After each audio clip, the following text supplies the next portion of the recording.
नमस्कार दोस्तों, आप सभी का अपने YouTube चैनल राजीव सर पर हार्दिक स्वागत करता हूं। आज आप सभी के लिए उत्तर प्रदेश की जो मैजिकल क्विज मैं चला रहा हूं वो आपके लिए लाया हूं। ये 30 नंबर की क्विज है। तो हर बार आपको 20 क्वेश्चन से अवगत करा रहा हूं जो विभिन्न एग्जामों में पूछे गए हैं।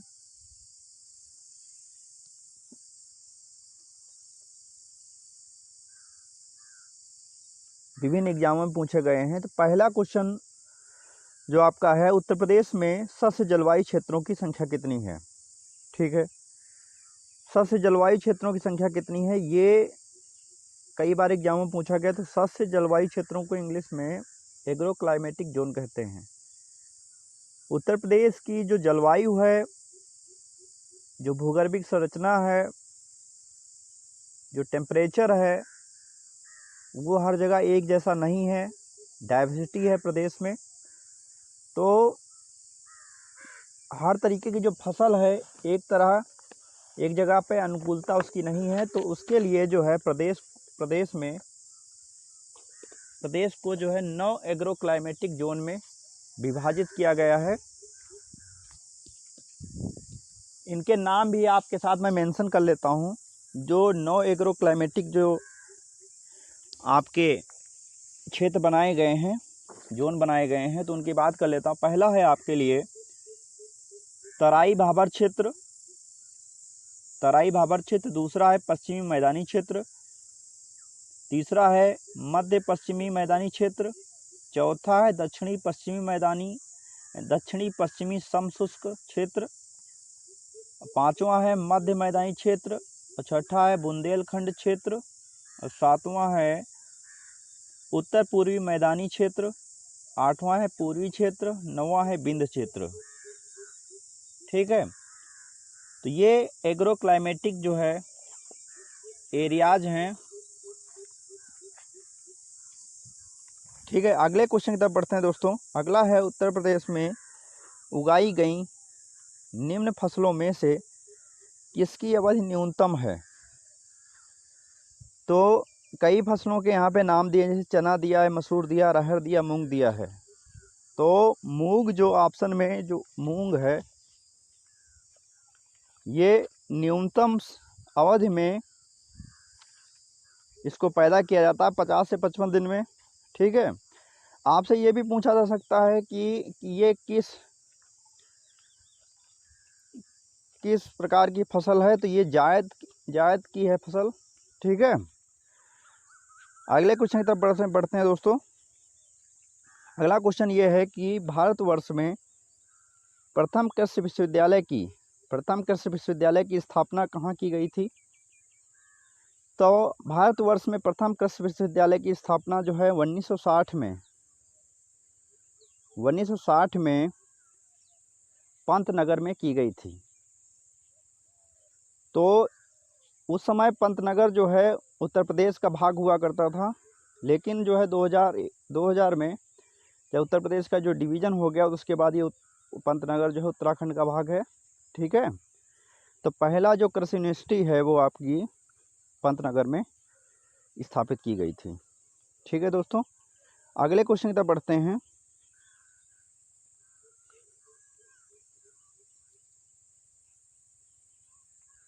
प्रदेश को कितने कृषि पारिस्थितिकी क्षेत्रों में बांटा गया है? इसको कहते हैं एग्रो इकोलॉजिकल जोन में। कितने एग्रो इकोलॉजिकल जोन में बांटा गया है? तो एग्रो इकोलॉजिकल जोन की जो संख्या है वो 20 है। क्योंकि क्लाइमेट के साथ साथ हमको जो है पर्यावरण का भी ध्यान रखना होता है। ठीक है, जिससे पर्यावरण का कोई खतरा ना हो। ठीक है, तो इसके लिए भी जो है हमारा जो है इकोलॉजिकल जो क्षेत्र है उनको बांट दिया गया है। तो इसका आंसर हो जाएगा 20। ये जो आपसे एग्जाम में बहुत ज़्यादा डिटेल में तो नहीं पूछते, ऐसे पूछते हैं कि कितने एग्रो क्लाइमेटिक जोन है, कितने जो है आपके इकोलॉजिकल जोन है। ठीक दोस्तों, अगले क्वेश्चन की तरफ बढ़ते हैं।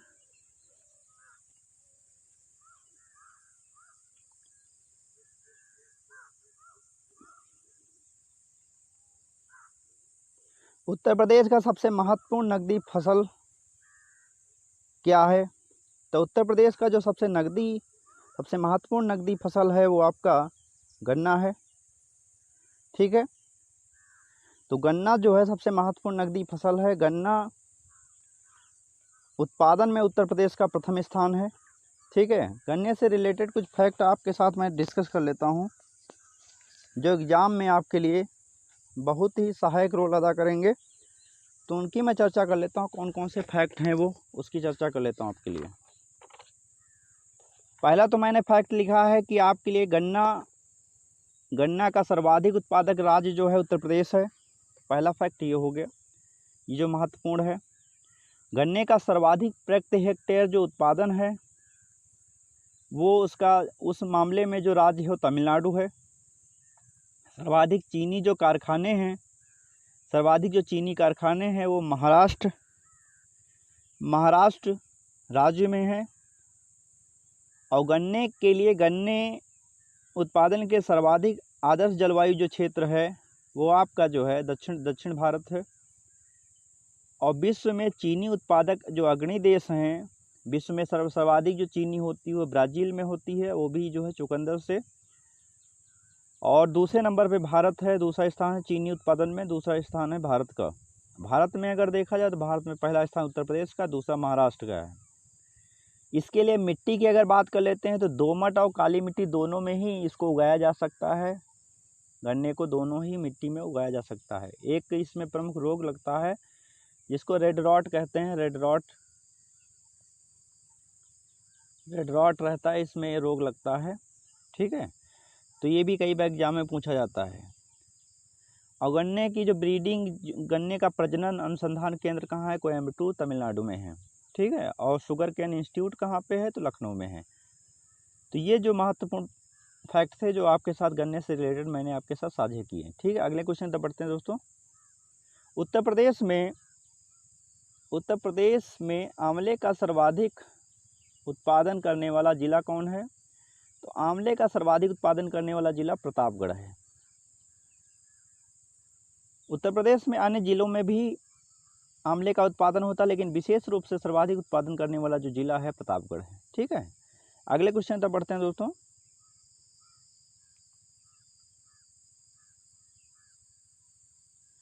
राज्य में संतरे की पैदावार का प्रमुख जिला कौन सा है? तो संतरे के प्रमुख जो पैदावार वाला जिला जो है सहारनपुर है। ठीक है, सहारनपुर संतरे में प्रमुख जिला है पैदावार में। और इसके साथ में जो कुछ ज़िले हैं बुंदेलखंड के, वहाँ भी जो है संतरे का उत्पादन होता है। ठीक है, अगले क्वेश्चन पर बढ़ते हैं दोस्तों।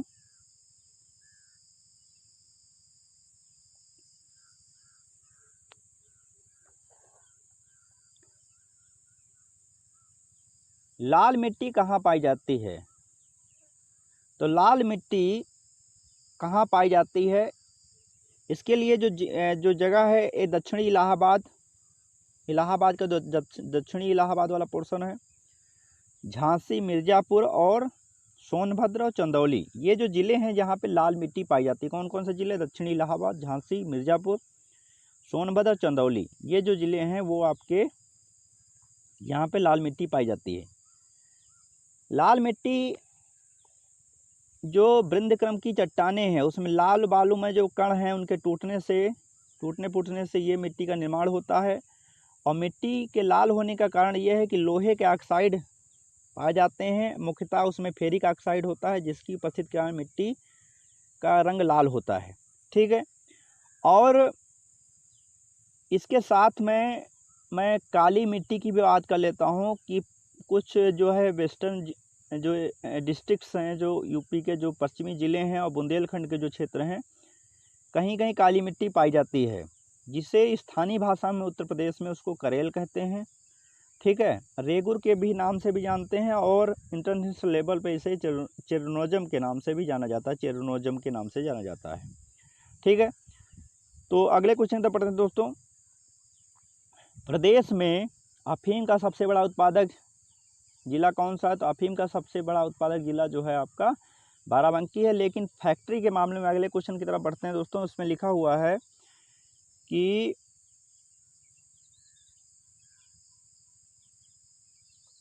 अफीम की एकमात्र फैक्ट्री कहाँ है? तो अफीम की एकमात्र फैक्ट्री जो है आपकी गाजीपुर में है। तो उत्पादक आपका जिला जो बाराबंकी हो गया, और एकमात्र जो फैक्ट्री अफीम की है वो आपका गाजीपुर में।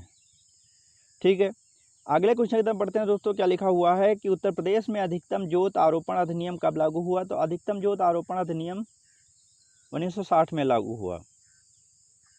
ठीक है, क्यों लागू हुआ? कि भूमि के असमान वितरण की समाप्ति के लिए लागू किया गया। जमींदारी प्रथा के उन्मूलन के पश्चात 1961 में सीलिंग एक्ट लागू किया गया। ठीक है, यह कानून बनने के बाद परिवार को 15 एकड़ से ज़्यादा असिंचित भूमि रखने का अधिकार नहीं था, तथा असिंचित भूमि के मामले में 18 एकड़ तक की ये जो है रकबा रखा जा सकता था। तो ये सीलिंग जो एक्ट है ये आपको जो है सोशल रिफॉर्म के तहत है, गरीबी मिटाओ के तहत है, ठीक, असमानता दूर करने के तहत है। ठीक, लेकिन इसी के तहत इसी के रेफरेंस में एक क्वेश्चन और पूछा जाता है कि उत्तर प्रदेश में चकबंदी कब शुरू की गई? तो 1954 में चकबंदी उत्तर प्रदेश में शुरू की गई।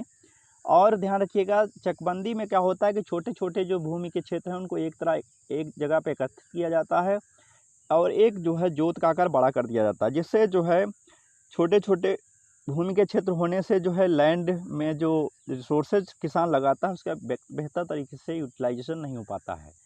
ठीक दोस्तों, तो चकबंदी का जो मेन फैक्ट है कि जोतों के आकार को छोटे से बड़ा करना, एक जगह एकत्रित करना है। ठीक दोस्तों, अगले क्वेश्चन तक पढ़ते हैं। उत्तर प्रदेश में सीमांत कृषक किसे कहा जाता है? तो सीमांत कृषक ऐसे किसान होते हैं जिनके 1 हेक्टेयर से कम भूमि होती है। 1 हेक्टेयर बराबर होता है आपका 12.5 बीघे। तो 1 हेक्टेयर से कम भूमि वाले जितने भी किसानों को सीमांत कृषक कहते हैं। उत्तर प्रदेश में हो या भारत में हो, सीमांत कृषकों की संख्या सर्वाधिक है। ठीक है, अगले क्वेश्चन की तरफ पढ़ते हैं दोस्तों। प्रदेश में कृषि श्रम उत्पादकता सर्वाधिक कहाँ पे है? तो प्रदेश में कृषि श्रम उत्पादकता सर्वाधिक जो है पश्चिमी उत्तर प्रदेश में है। ठीक है, अगले क्वेश्चन तक पढ़ते हैं दोस्तों।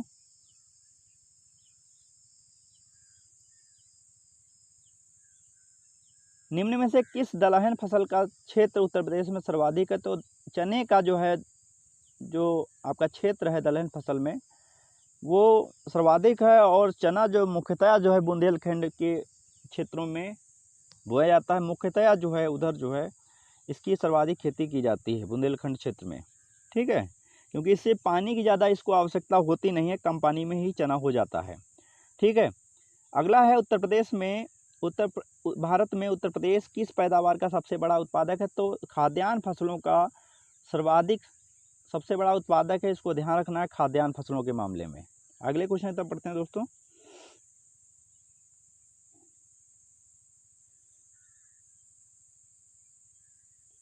उत्तर प्रदेश में प्रथम दुग्ध सहकारी समिति की स्थापना कब की गई? तो स्थापना की हुई थी, कहाँ हुई थी? तो उत्तर प्रदेश में प्रथम दुग्ध सहकारी समिति की स्थापना लखनऊ में हुई थी। ठीक है, ये भी कई बार एग्जाम में पूछा गया। किसान भाई योजना कब लागू की गई? तो किसान भाई योजना 1992 में लागू की गई। इसका था कि जोतों का जो आकार है, ठीक है,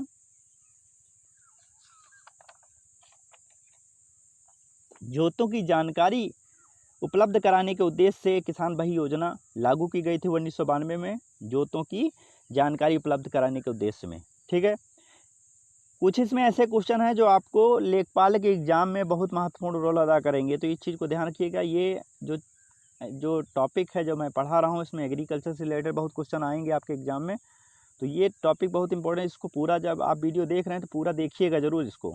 ठीक है, अगर अच्छा लगे इसको लाइक, सब्सक्राइब और शेयर ज़रूर करें, जिससे जो है आपको, अगर सब्सक्राइब कर लेंगे तो अगले जो वीडियो आएंगे आपको उसका नोटिफिकेशन ज़रूर मिलेगा आपको। तो अगले वीडियो जो है लगातार यूपी स्पेशल के वीडियो मैं बनाता जा रहा हूँ, जो आपके एग्ज़ाम में, किसी भी एग्ज़ाम, चाहे यूपी का कोई बड़ा से बड़ा एग्ज़ाम हो, उससे क्वेश्चन इसमें से बाहर जाएगा नहीं। ठीक है, अगले क्वेश्चन तक पढ़ते हैं दोस्तों।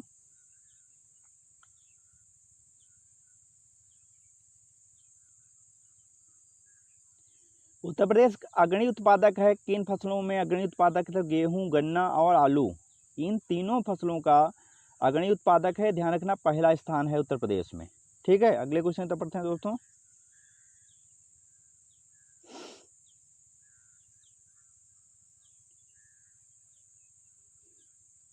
प्रदेश में अवनालिका प्रदन से सबसे अधिक प्रभावित जिला कौन सा है? तो अवनालिका प्रदन से सबसे अधिक प्रभावित जिला इटावा है। ठीक है, अवनालिका प्रदन होता क्या है कि जो इटावा का क्षेत्र है वो चंबल घाटी, यहाँ पे चंबल नदी का जो है यमुना से मिलन होता है, मिल जाती है, यमुना से मिल जाती है। और ध्यान रखिएगा जो चंबल घाटी का जो क्षेत्र है, चंबल नदी का जो अधिकांश क्षेत्र है वो बीधड़ भूमि के नाम से जाना जाता है। क्यों? यहाँ पे जो नदियों द्वारा जो लाई गई जो पानी है वो मिट्टी को काट देता है, नाली के रूप में काट देती है, तो जिससे वो भूमि जो है कृषि करने के लिए उपयुक्त नहीं रह जाती है।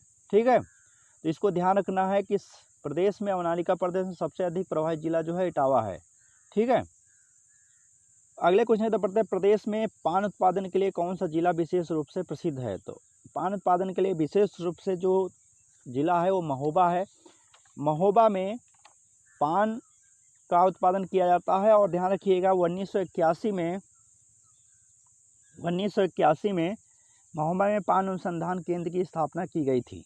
ठीक है, ध्यान रखना कि विशेष रूप से मैं बात कर रहा हूँ। और ललितपुर में पान का उत्पादन किया है, बांदा में उत्पादन किया। ललितपुर का अगर क्षेत्र देखा जाए, ललितपुर में कौन सा क्षेत्र है? तो ललितपुर में पाली क्षेत्र है जहाँ पान का उत्पादन किया जाता है। और बांदा में जो है बरई मानपुर है, वहाँ पे पान का उत्पादन किया जाता है। कुछ फैक्ट और मैं साझा कर लेता हूँ जो एग्जाम के लिहाज से महत्वपूर्ण है। क्वेश्चन के रूप में मैं मेंशन नहीं कर पाया क्योंकि क्वेश्चन आपके साथ जो है सीमित मात्रा में 20 ही 20 करवाना, ज़्यादा समय पे आपको इंटरेस्टिंग नहीं लगेगा वीडियो। ठीक है, तो कुछ क्वेश्चन फैक्ट कर लेता हूँ, बस वीडियो को वाइंड अप करता हूँ। अदरक की खेती बुंदेलखंडी जिलों में मुख्य रूप से की जाती है। अदरक की खेती जो बुंदेलखंड क्षेत्र है, जो वहाँ के ज़िले हैं, उनमें की जाती है। हल्दी उत्पादन में यूपी का अग्रणी स्थान है। और हल्दी जो है मुख्यतः बुंदेलखंड क्षेत्र में इसकी भी खेती की जाती है। बुंदेलखंड क्षेत्र में अदरक और हल्दी में भी बुंदेलखंड में क्षेत्र में इसकी खेती की जाती है। आम के विषय में बात कर लेते हैं। कई बार पीसीएस में पूछा गया कि मलिहावादी दशहरी कहाँ पाया जाता है? तो आम मध्यवर्ती और पश्चिमी जिलों में मुख्यतः आम की खेती की जाती है। मध्यवर्ती जिलों जो सेंट्रल रीजन है, सेंट्रल जो डिस्ट्रिक्ट्स हैं और जो वेस्टर्न डिस्ट्रिक्ट्स हैं, वहाँ मुख्यतः आम की खेती की जाती है। लखनऊ का जो मलिहावादी दशहरी है, जो मलिहाबाद में इसकी खेती की जाती है, तो मलिहाबाद में जो मलिहावादी दशहरी है। और सहारनपुर का जो है सफ़ेदा और चौसा। और मेरठ बागपत में आम की प्रजाति जो है रटैल। और वाराणसी में लंगड़ा। ये आम की प्रजातियां स्पेसिफिक रीजन के लिए हैं। आपसे पूछा जा सकता है कि सफ़ेदा चौसा कहाँ पाया जाएगा, रटैल कहाँ पाया जाएगा, लंगड़ा कहाँ पाया जाएगा। तो ये आपको विशेष स्पेसिफिक रूप से उसको ध्यान में रखना होगा। ठीक है, प्रदेश में अगर आम जो उत्पादित होता है उसको देश के विभिन्न शहरों में नवाब ब्रांड के नाम से बेचा जाता है। इसको चीज़ को ध्यान रखना, नवाब ब्रांड के नाम से इसको बेचा जाता है। लीची उत्पादन में जो है प्रदेश के जो ज़िले हैं सहारनपुर, मेरठ, विशेष रूप से यहाँ पैदा किया जाता है लीची। ठीक है, मेरठ और सहारनपुर।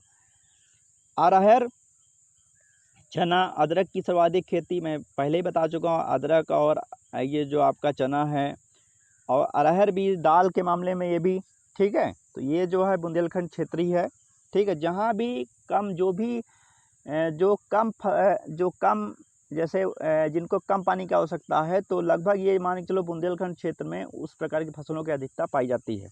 ठीक है, चावल उत्पादन का जो प्रमुख क्षेत्र है, चावल उत्पादन के जो प्रमुख क्षेत्र हैं, जो तराई क्षेत्र है, जो जैसे तराई क्षेत्र जो आपके लखीमपुर हो गया, पीलीभीत हो गया, इधर सिद्धार्थनगर, महाराजगंज, श्रावस्ती, जो लगे जो 7 ज़िले हैं, ठीक, तराई एरिया यहाँ पे होता है।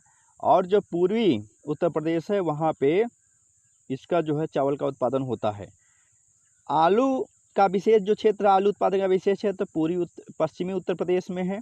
ठीक है, और अगर आलू का एक गाज़ियाबाद में एक अनुसंधान केंद्र बना हुआ है बाबूगढ़ में। ठीक है, और दूसरे प्रदेश में जो आलू को जो है ताज ब्रांड के नाम से इसको बेचा जाता है। इसको ताज ब्रांड के नाम से बेचा जाता है और आम को नवाब ब्रांड के नाम से बेचा जाता है। प्रदेश में सर्वाधिक क्षेत्र पर बोई जाने वाली फसल गेहूं है। प्रदेश में सर्वाधिक मृदा अपरदन होता है जल से। किसान क्रेडिट कार्ड योजना 1999-2000 में शुरू की गई थी।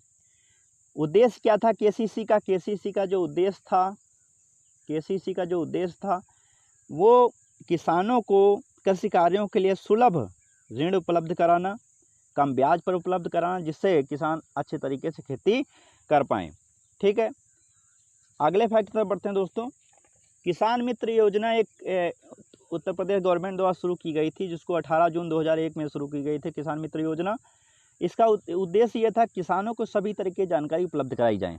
ठीक है, किस कृषि निर्यात जोन आपसे पूछ लेते हैं, उत्तर प्रदेश में कितने कृषि निर्यात जोन हैं? तो उत्तर प्रदेश में 3 कृषि निर्यात जोन हैं। ठीक है, 3 जो है कृषि निर्यात जोन, आगरा, लखनऊ और जो है सहारनपुर। ठीक है, आगरा आलू के लिए है निर्यात जोन, और दोनों जो सहारनपुर और लखनऊ जो है आम के लिए जो है कृषि निर्यात जोन बनाए गए हैं। ठीक है, अमरूद के प्रशिक्षण और प्रयोग केंद्र जो है इलाहाबाद में है। ध्यान रखिएगा, अमरूद के लिए जो प्रशिक्षण और प्रयोग केंद्र जो हैं वो कहाँ पे, इलाहाबाद में है। और एक लास्ट जो फैक्ट बचा हुआ है, कन्नौज में पुष्प से इत्र बनाया जाता है। पुष्प से जो परफ्यूम है, जो सेंट है, वो बनाई जाती है। तो ये दोस्तों क्वेश्चन थे आपके लिए जो बहुत महत्वपूर्ण थे, वो आपके साथ मैंने साझा किए। मेरी आशा है कि ये क्वेश्चन आपके एग्ज़ाम